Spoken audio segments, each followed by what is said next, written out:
In 1932, the Australian Army went to war. But not against another country, not against rebels or soldiers. Their enemy was a giant bird. Yes, Australia actually went to war against emus. This bizarre conflict would later be remembered as the Great Emu War. And guess who won? It all started during the Great Depression of the early 1930s. In Western Australia, hundreds of farmers, many of them World War I veterans, were struggling to survive. They had been given land by the government to grow wheat, but drought and low prices were already crushing them.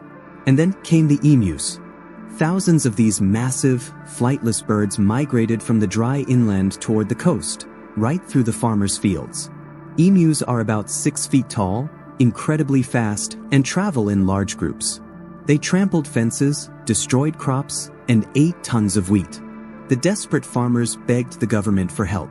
The government responded with the military. In November 1932, Major G.P.W. Meredith of the Royal Australian Artillery was sent to the front lines. His mission: reduce the emu population.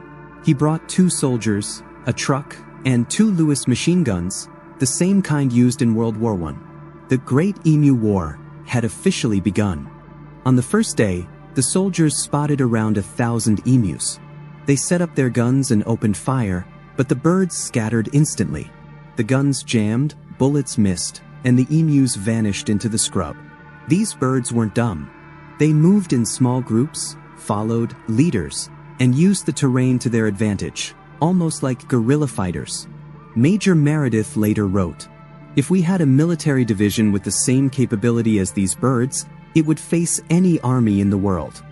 Over the next few days, the troops fired over 20,000 rounds of ammunition and killed fewer than 1,000 emus.